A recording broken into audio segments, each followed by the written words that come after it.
धन्यवाद करते हैं आज के इस सुंदर समय के लिए।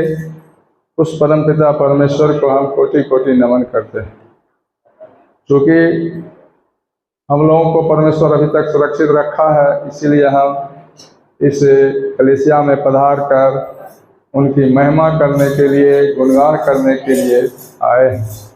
ना जाने हम में से आज कितने अकाल काल कलवित हो गए, वो हमारे बीच नहीं है, लेकिन हमें सुरक्षित रखा है। इसीलिए हम प्रभु का जय जयकार करते हैं।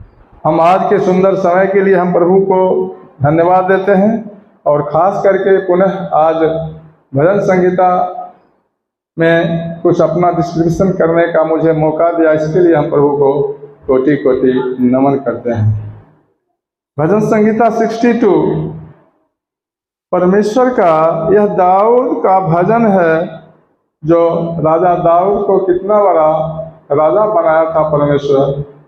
नीचे से लेकर ऊपर तक कहाँ तक ले गया था, क्योंकि उन्हें अगाध इन पर विश्वास था। यहाँ है पहले लाइन, सचमुच मैं चुपचाप होकर परमेश्वर को मन लगाए हूँ, मेरा उद्धार उसी से होता है, और सचमुच वही मेरी चट्टान और मेरा उद्धार है, वह मेरा गढ़ है और मैं अधिक न डिगूंगा। कहने का मतलब है कि हम जब विश्वास करते हैं, यीशु मसीह जो है वह परमेश्वर की राज का वर्णन किया था कि कहा था। कोई ईसाई धर्म का प्रचार उन्होंने नहीं किया था। उन्होंने कहा था कि मन फिराओ, पवित्र बनो, क्योंकि मैं पवित्र हूँ। जब तक वे रहे तब तक पवित्रता बनकर, पवित्र बनकर जिए और पवित्र बनकर रहे। जरा सा उनमें कोई क्लेश नहीं था। जब हम बाइबल की बात करते हैं, चर्च की बात करते हैं, लोगों को बिलीव हो जाता है तो ईसाई का धर्म है। और वो कहीं तो नहीं लिखा ईसाई, और कहीं नहीं ईसाई धर्म का कहीं प्रचार नहीं किया। वो प्रचार किया था पवित्र बनो, क्योंकि मैं पवित्र हूँ। यही बात सब जगह था, पवित्रता की ओर ध्यान दिया था। जरा सा भी उनमें कोई क्लेश नहीं था। यही कारण है कि आज हम उनकी पवित्रता को अपने दिल में अपनाते हैं। हम में थोड़ी बहुत कुछ गलती हो भी जाती है, उनके नज़दीक आकर के हम क्षमा मांगते हैं और उनसे प्रार्थना करते हैं, प्रभु अनजाने में कुछ त्रुटि हो भी गई है तो मुझे क्षमा करना। हम धन्यवाद करते हैं प्रभु का आज के इस सुंदर समय के लिए।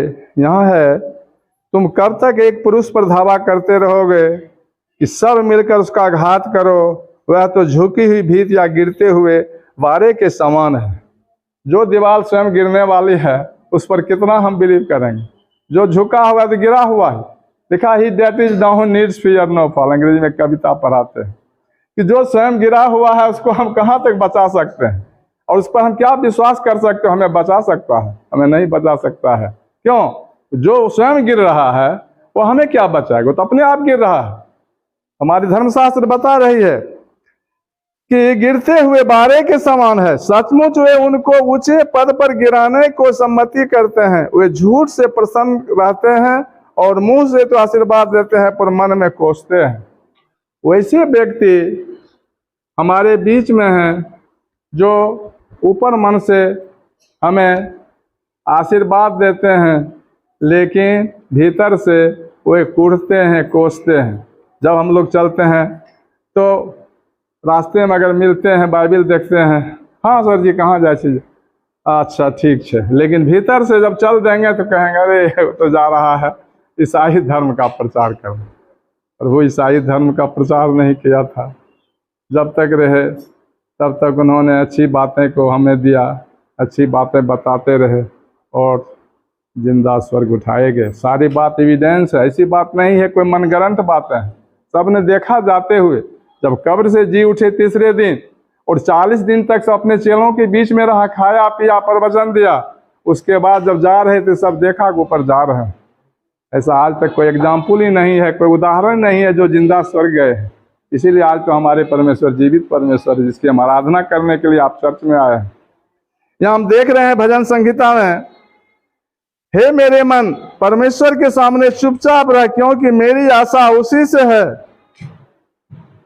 हम ग्रेटली उसमें विश्वास करते हैं और उसी से हमारी आशा है, उसी से जुड़ा हुआ है। सचमुच वही मेरी चट्टान और मेरा उद्धार है, वह मेरा घर है, इसलिए मैं न डिगूंगा। वह मेरा घर है, मैं कभी उसमें नहीं डिगूंगा। यहाँ हे मेरे मन परमेश्वर के सामने चुपचाप रह, क्योंकि मेरी आशा उसी से है। सचमुच वही मेरी चट्टान और मेरा उद्धार है, वह मेरा घर है, इसलिए मैं न डिगूंगा। डिगूंगा का मतलब हुआ कि मैं विचलित नहीं होऊंगा, अपने मार्ग से थोड़ा सा भी एक पल भी हटूंगा नहीं, यही हुआ डिगूंगा।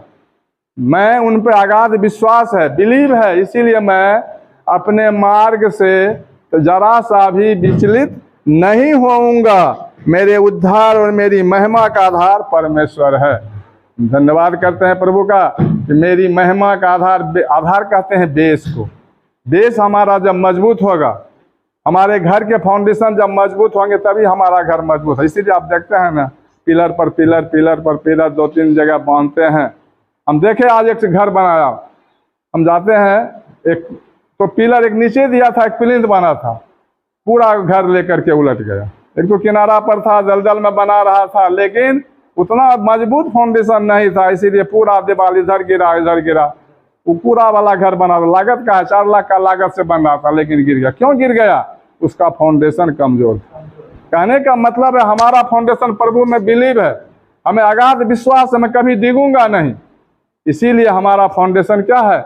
मजबूत है। जो प्रभु यीशु में आ गए हैं उसका फाउंडेशन क्या है? मजबूत है। वह घर कभी नहीं गिरेगा। वही लिखा यहाँ कि वह मेरा घर, इसलिए मैं न डिगूंगा। मेरे उद्धार और मेरी महिमा का आधार परमेश्वर है। बेस है मेरा परमेश्वर, मेरा आधार है परमेश्वर, मेरी दृढ़ चट्टान और मेरा शरण स्थान परमेश्वर। मेरा जीने का मेरा शरण स्थान क्या है? परमेश्वर यहोवा है। हे लोगों, हर समय उस पर भरोसा रखो, उससे अपने मन की बातें खोल कर कहो। परमेश्वर हमारा शरण स्थान है। हम जब अपने मन की बात कहते हैं तो हमारे मन की बात को वे सुनते हैं। हम गहराई से जब प्रार्थना करेंगे, हमें अगाध विश्वास होगा, बिलीव करके प्रार्थना करेंगे, निश्चित हमारी प्रार्थना को प्रभु सुनते हैं। सचमुच नीच लोग तो अस्थाई और बड़े लोग मिथ्या ही हैं, तौल में वे हल्के निकलते हैं, वे सब के सब सांस से भी हल्के हैं। कैसे लोग हल्के होंगे?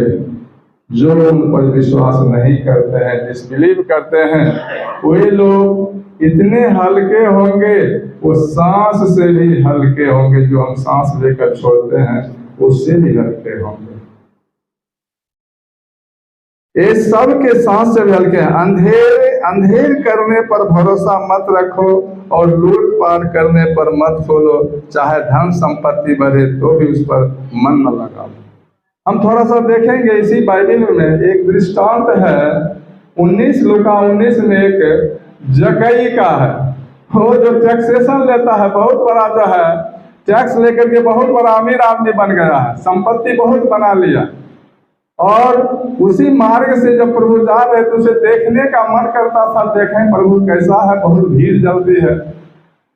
उसे मन में विश्वास हुआ कि हम देखना चाहते हैं, लेकिन था बहुत छोटा नाटा था।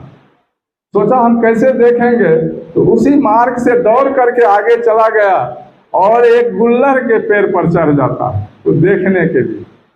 और जब वहां बैठ गया पैर पर चढ़कर, उसी मार्ग से जब वहां पहुंचा तो प्रभु जान गए इस पर कोई बैठा हुआ है। कारे जकई उतरो, आज मैं तुझे घर चलना है, क्योंकि आज तुम्हारा उद्धार होने वाला है। जकई दौड़ कर उतरा और जा करके उसे विश्वास हो गया कि आज हमारा उद्धार होने वाला है।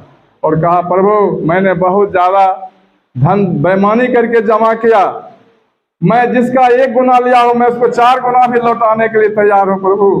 और गया। इसको देख करके अगल बगल के जो भी थे फरीसी से, वो सब कुरकुराने लगे। प्रभु देखते हैं ये तो शैतान के घर जा रहा है, जो बेईमान के घर, चुंगी लेने के घर जा रहा है। डॉक्टर को जरूरत होता है बीमारी का, जो बीमार है उसके यहाँ डॉक्टर की जरूरत है। जो स्वस्थ है उसको डॉक्टर की जरूरत नहीं। हमारे प्रभु ऐसे लोगों को खोजते हैं जो निरीह है, जो अलग मार्ग पर है, वैसे लोगों को अपने मार्ग में लाने का कोशिश करते हैं। जक्कई का घर जा करके उस दिन जक्कई का उद्धार। कहने का मतलब यह है, जब विश्वास हो जाता है, वही बात यहाँ लिखा है कि परमेश्वर के एक बार कहा और 2 बार मैंने सुना कि सामर्थ परमेश्वर का है, और हे प्रभु करुणा भी तेरी है, क्योंकि तू एक जन को उसके काम के अनुसार फल देता है। प्रत्येक आदमी को उसके कर्म के अनुसार फल मिलेगा, यह तो निश्चित है। हमारा जैसा कर्म होगा वैसा हमें फल मिलेगा, किसी दूसरे के कर्म के अनुसार मुझे फल नहीं मिलेगा। हम चाहे जो भी जिस प्रकार के कर्म करेंगे, हमें फल कर्म के अनुसार फल मिले। गीता में ही लिखा है, कर्म किए जा फल की इच्छा मत करना इंसान, जैसे कर्म करोगे वैसा फल देगा भगवान।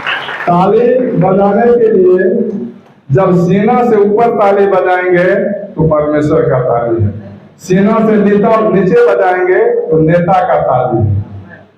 हम जब ज्ञान हुआ, मुझे पहले मैं भी नीचे बजाता था, लेकिन जब मुझे ज्ञान हो गया कि परमेश्वर के लिए ताली बजाना है तो सीना से ऊपर बजाता हूँ।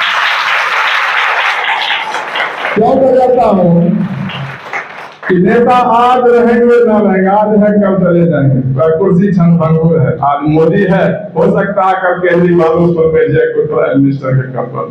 आज हमारे मुख्यमंत्री नीतीश बाबू है, हो सकता है कल मांझी बैठ जाए, लेकिन हमारा परमेश्वर सदा के लिए हमारे, इसीलिए उनको ताली हम जोरदार तालियों से धन्यवाद करते हैं।